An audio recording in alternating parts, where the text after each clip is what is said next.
আঞ্চলিক বাস্তবতা ও পারস্পরিক কৌশলগত প্রয়োজন।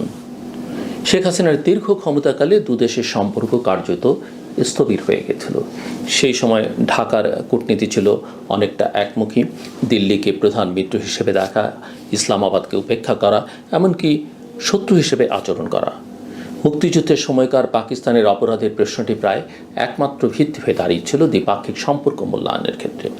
কিন্তু আওয়ামী লীগ সরকারের পতন ও অন্তর্বর্তী প্রশাসনের আগমনের পর পরিস্থিতি নতুন এক মোড় নিয়েছে। ১৩ বছর পর পাকিস্তানের কোনো পররাষ্ট্রমন্ত্রীর ঢাকা সফর তাই একটা বড় রাজনৈতিক বার্তা বহন করে। ইসহাক দারের এই সফরে তাকে উষ্ণ অভ্যর্থনা জানানো হয়েছে। সই হয়েছে 6টি চুক্তি এবং সমঝোতা স্মারক। এর ভেতর রয়েছে বাণিজ্য নিয়ে যৌথ ওয়ার্কিং গ্রুপ গঠন, ফরেন সার্ভিস একাডেমির সহযোগিতা ও রাষ্ট্রীয় বার্তা সংস্থা বাসস ও এপিপিসির মধ্যে অংশীদারিত্ব, এবং বাংলাদেশের আন্তর্জাতিক ও কৌশলগত গবেষণা ইনস্টিটিউট বিজ ও পাকিস্তানের আইএসএসআইর সহযোগিতা। যদিও ভিসা রেয়াতের চুক্তিটি কেবল সরকার ও কূটনৈতিক পাসপোর্টধারীদের জন্য সীমিত, তারপরও এটি প্রতীকী অর্থে সম্পর্ক পুনর্গঠনের ইঙ্গিত দেয়। তবে এই সফরের প্রকৃত আলোচ্য বিষয় হয়ে ওঠে 1971 সালের প্রসঙ্গ। পাকিস্তানের পররাষ্ট্রমন্ত্রী দাবি করেছেন বিষয়টি দুবার মীমাংসা হয়েছে। প্রথমবার 1974 সালে ত্রিপক্ষীয় বৈঠকের মাধ্যমে, দ্বিতীয়বার 2002 সালে পারভেজ মোশাররফের, পাকিস্তানের তৎকালীন প্রেসিডেন্ট পারভেজ মোশাররফের বক্তব্যের মাধ্যমে। মোশাররফ ঢাকা এসে নৃশংসতার জন্য অনুশোচনা প্রকাশ করেছিলেন। সেটিকে ইসলামাবাদ চূড়ান্ত নিষ্পত্তি হিসেবে দেখতে চায়, কিন্তু বাংলাদেশের সাধারণ মানুষের কাছে এটি গ্রহণযোগ্য নয়। কারণ আজ পর্যন্ত কোনো পাকিস্তানি সরকার আনুষ্ঠানিকভাবে ক্ষমা প্রার্থনা করেনি। 1974 সালে পাকিস্তানি যুদ্ধবন্দীদের মুক্তি ও সম্পর্ক স্বাভাবিক করবার জন্যে রাজনৈতিক সমঝোতা হয়েছিল, কিন্তু তা ন্যায় বিচারের প্রতিশ্রুতি দেয়নি। হামিদুর রহমান কমিশনের রিপোর্ট প্রকাশিত হলে দেখা যায় যে পাকিস্তানি সেনাবাহিনী নয়, ভুট্টো সহ রাজনৈতিক নেতৃত্ব গণহত্যায় দায়ী ছিল। সুতরাং মীমাংসা হয়ে গেছে দাবি করা আসলে ইতিহাসের প্রতি একটা বড় অবিচার। ইসহাক দারের মন্তব্যে পরিবার ও ভ্রাতৃত্বের উদাহরণ বাংলাদেশের মানুষকে ক্ষুব্ধ করেছে। কারণ 1971 সালের ঘটনাকে কোনো পারিবারিক দ্বন্দ্ব বলা একেবারেই অসমীচীন। এটা ছিল এক পরিকল্পিত গণহত্যা। পাকিস্তানি সেনারা 30 লক্ষ মানুষ হত্যা করেছে, 2 লক্ষ নারীকে ধর্ষণ করেছে, কোটি মানুষকে শরণার্থী করেছে। সেই স্মৃতি এখনও বাংলাদেশের জাতীয় চেতনায় জীবন্ত। কাজেই সম্পর্ক পুনর্গঠন চাইলে পাকিস্তানকে আনুষ্ঠানিকভাবে দায় স্বীকার করে ক্ষমা চাইতেই হবে। তবুও বাস্তবতা ভিন্ন এক সত্য সামনে আনে।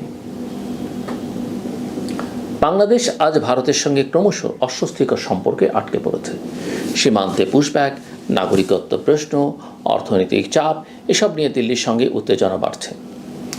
অন্যদিকে ইসলামাবাদের সঙ্গে সম্পর্ক উন্নয়ন এক ধরনের কূটনৈতিক ভারসাম্য এনে দিতে পারে বলে কোনো কোনো মহল মনে করে।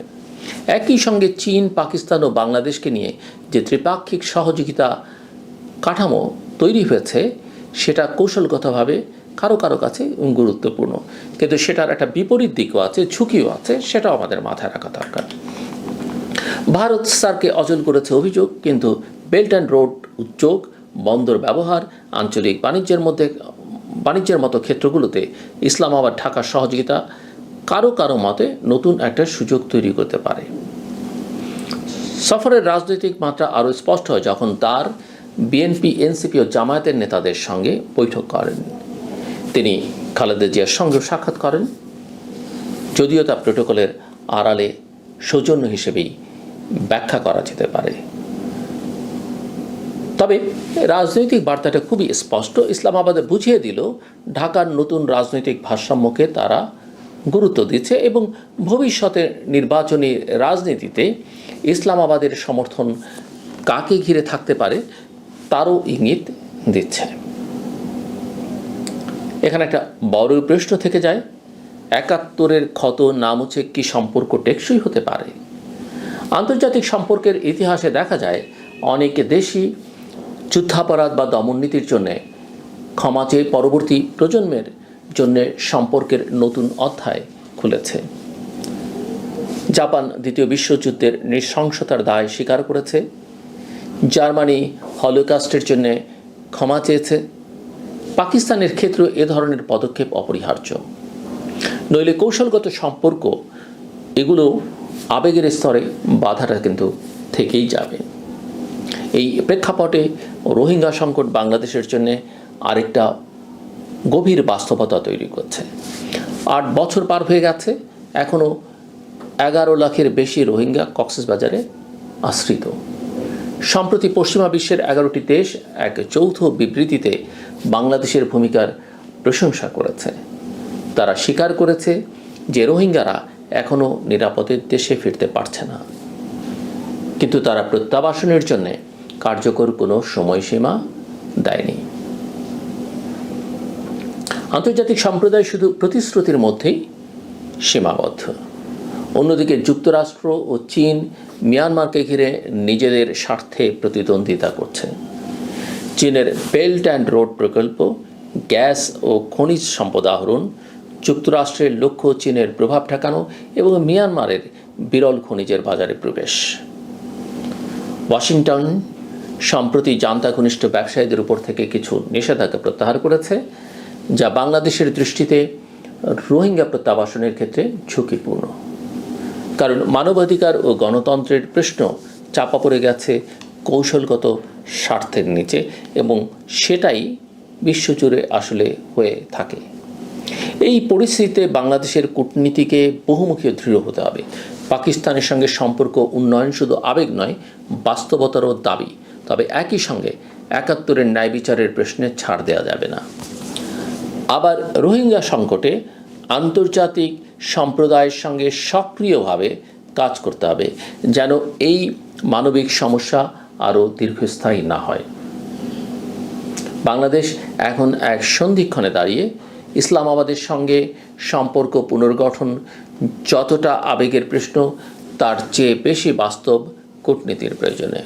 কিন্তু সেই কূটনীতি হবে ব্যর্থ যদি ইতিহাসকে অস্বীকার করা হয়।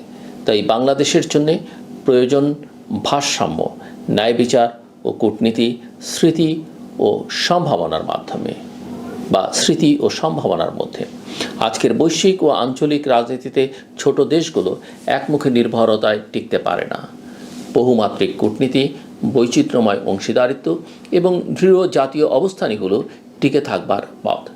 বাংলাদেশকে তাই একই সঙ্গে ইসলামাবাদের সঙ্গে নতুন সহযোগিতা করতে হবে, দিল্লির সঙ্গে সম্পর্ক পুনঃসংজ্ঞায়িত করতে হবে, বেইজিং ও ওয়াশিংটনের প্রতিদ্বন্দ্বিতার ফাঁকফোকরে সুযোগ খুঁজে নিতে হবে, আর সবচেয়ে বড় কথা, নিজস্ব জনগণের জন্যে ন্যায় বিচার ও মর্যাদার ভিত্তি মজবুত করতে হবে। শুধু তাহলেই সম্ভব হবে পাকিস্তান বাংলাদেশ সম্পর্ককে নতুন এক মোড়ে নিয়ে যাওয়া, যেখানে ইতিহাসের ক্ষত থাকবে স্বীকৃত, কিন্তু ভবিষ্যতের পথ রচিত হবে সহযোগিতা, আস্থা ও বাস্তবায়নের উপর। আমার কথা শুনবার জন্য আপনাদের অসংখ্য ধন্যবাদ। আপনাদের সবার জন্য শুভকামনা।